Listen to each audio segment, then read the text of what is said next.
गीता के दूसरे अध्याय का 47वां श्लोक है, कर्मण्येवाधिकारस्ते मा फलेषु कदाचन। अर्थात कर्म करो किंतु उसके फल के प्रति आसक्ति ना हो। कर्म फल का हेतु माना कारण मत बनो। इसका मतलब क्या हुआ? कर्म करने पर हमारा अधिकार है। क्या अधिकार है? कि वो किस भाव से किया जा रहा है, किस स्थिति के आधार पर कर्म हो रहा है, उसके रिजल्ट पर हमारा अधिकार नहीं है। क्योंकि कर्म का रिजल्ट, कर्म करने का जो रिजल्ट रूपी फल है वो तो कर्म से पहले ही आ जाता है। कैसे? क्योंकि जो कर्म करने वाला कर्ता होता है वो कर्म से पहले होता है। करता है तभी तो कर्म कर रहा है।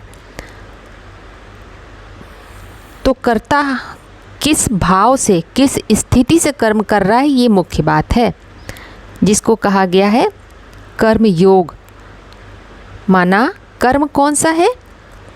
एक होता है साधारण कर्म जो कर्तापन के भाव से किया जाता है, और एक है जो अकर्तापन वाली स्टेज ऑफ माइंड के द्वारा ड्रामा से बाहर रहकर वहाँ पे कर्मों का होना देखते हैं। कर्तापन का भाव नहीं है, स्वयं को करने वाला नहीं समझ रहे हैं, इसीलिए उसको कहते हैं कर्म योग। तो दो तरह का कर्म हो गया। जो कर्तापन के भाव वाला कर्म है वो तो जैसे गधे का कर्म होता है, बोझा महसूस होता है। जिस चीज़ में भी कर्तापन का भाव आ जाएगा तो बोझा लगेगा। अच्छा कर्म किया तो अच्छा होने का भाव जागृत हो गया तो अहंकार पोषित हो जाएगा। बुरा कर्म हुआ तो उसके पीछे ग्लानि महसूस होगी, उसका भी बोझा लगता है। वो ड्रामा के अंदर की बात है। लेकिन शूटिंग पीरियड में जब ज्ञान मिलता है, आत्मा की पहचान मिलती है, तो उस समझ से, आत्मा समझकर जब हम कर्म करते हैं, चिंतन मंथन करते हैं, तो जैसे कि ड्रामा से बाहर की शूटिंग कर रहे हैं। तो योग युक्त हैं तो ड्रामा से बाहर है, इसीलिए अकर्तापन की स्टेज है। इस स्टेज में स्थिरता है, क्योंकि कर्तापन का बोध नहीं है कि मैं करने वाला हूँ, इसलिए अहंकार भी नहीं चढ़ता है। अकर्तापन की स्टेज में कर्मों में लिप्तता नहीं होती है, तो स्थिति प्रज्ञ है, स्थिरता है। और अकर्तापन कब डेवलप होता है? जब दो प्रकार का सत्य बताया गया।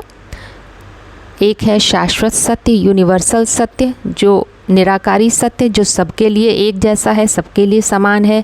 जैसे मैं आत्मा ज्योति बिंदु, मैं आत्मा 5 तत्वों से अलग मन बुद्धि रूपी आत्मा हूँ, जो सबके लिए एक जैसा है। और दूसरा है, उसके आधार पर जब हम मनन चिंतन मंथन करते हैं तो धीरे धीरे हर बीज रूप आत्मा का अपना अपना सत्य भी होता है। उसको कहते हैं सत्व, वीर्य, ज्ञान वीर की बात है। वो उसका सार है, उस बीज रूप आत्मा का सार है। जैसे किसी वृक्ष का सार उसका बीज होता है, जिसके आधार पर पूरा वृक्ष फलीभूत होता है। तो ऐसे ही यहाँ पर मन बुद्धि रूपी आत्मा बीज है, उसके होने का कोई कारण है, उसके अस्तित्व का। तो बोला है कि कर्म योग पर तेरा अधिकार है, माना कि बर्थ राइट है, जन्म सिद्ध अधिकार है। तो अब यूनिवर्सल या निराकारी सत्य के आधार पर चिंतन मंथन करते करते पर्टिकुलर व्यक्तिगत सत्व पता चलता है, जब उस बीज रूप आत्मा का अपना सत्य, तो कर्मों में सिद्धि मिलने लगती है। जैसे कि आम का बीज है, उसका सत्य है उसकी मिठास। जब उसको उसकी मिठास का पता चलता है तो उसके आधार पर जो भी कर्म होते हैं, जैसे बीज से झाड़ निकलता है तो बीज का गुण धर्म उस झाड़ में भी, बीज का जो मूल गुण है उसके झाड़ में भी दिखाई पड़ता है। इमली का बीज है, नीम का बीज है, नीम के बीज का कसैलापन पूरे झाड़ में दिखता है, उसके पत्ते में, टाल टाली में, जड़ों में, सब में। ऐसे ही यहाँ समझने की बात है। तो कर्म योगी के लिए मूल सिद्धांत क्या है? सही कार्य का परिणाम सही होता है, इसीलिए उसका पूरा ध्यान उसके कारण पर होता है कि जो भी कर्म हो रहा है उसके पीछे का उसका कारण क्या है, उसका भाव क्या है, जिसके आधार पर परिणाम को भुला देता है वो। माना कि कर्मयोगी का जो लक्ष्य, वो लक्ष्य की बजाय रास्ते पर फोकस करता है, सही मार्ग का चुनाव करता है, त्रिमूर्ति मार्ग का, तो उसका परिणाम जैसा भी आता है उसको स्वीकार है। इसीलिए गधा भी कर्म करता है पर उसका कर्म पूजा नहीं है। आज के मनुष्य कहते हैं कर्म ही पूजा है। क्यों? क्योंकि गधा बिना कॉन्शियसनेस के आधार पर, बिना चैतन्यता के आधार पर कर्म कर रहा है, तो बोझा ढो रहा है। जानवर गधे की बात नहीं है, ये वृत्तियां हैं, गधे पशु वृत्ति की बात हो रही है। कर्म योगी के कर्म के पीछे कोई औचित्य होता है, अर्थात उचित होने की अवस्था या भाव, कि उस भाव पर वो ध्यान रखता है। उस भाव के आधार पर जो भी कर्म हो रहा है, फिर जो भी परिणाम आए उसे खुद स्वीकार कर लेता है। अगर वो गलत भी प्रतीत होता है तो भी सही मानेगा, क्योंकि कर्मों की गुह्य गति होती है, कर्म भी एक पहेली है। इसीलिए बोला भाव प्रधान विश्व रचि राखा, क्योंकि कर्म से पहले कर्ता आता है, कर्म को करने वाला। एक्शन से पहले एक्टर होता है, एक्टर होगा तभी तो एक्ट होगा।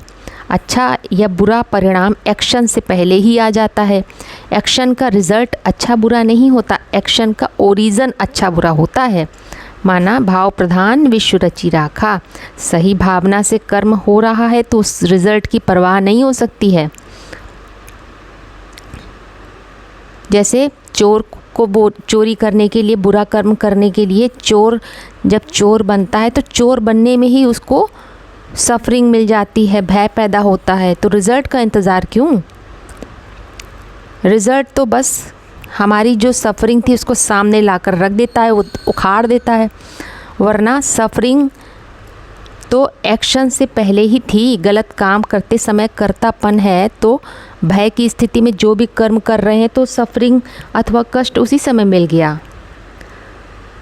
तो यहाँ ये समझने की बात है, जिसको कारण रूप का ज्ञान है, बीज की नॉलेज है, वो ऐसा नहीं कर सकता है, वो सही रास्ते का चुनाव करता है, इसीलिए वो कर्म योगी है। जब तक अधूरा ज्ञान है, लक्ष्य प्राप्ति के लिए कर्म करते हैं और लक्ष्य प्राप्ति रूपी कामना का फल भोगते हैं। माना कि उस फल के प्रभाव में आ गए, अर्थात कर्म के आधार पर योग करते हैं। लेकिन ज्ञानी योग युक्त स्थिति के आधार पर कर्म करता है, तो उसके लिए लक्ष्य का मूल्य नहीं है, उस रास्ते का मूल्य है। जो रास्ता उसने चुना है वो रास्ते में ही आनंद प्राप्त करता है। रास्ता है त्रिमूर्ति कॉन्सेप्ट, त्रिमूर्ति रोड। जब कॉन्सेप्ट रूपी बीज मुट्ठी में आ गया तो बीज में सारा झाड़ समाया होता है और फल झाड़ में ही होता है।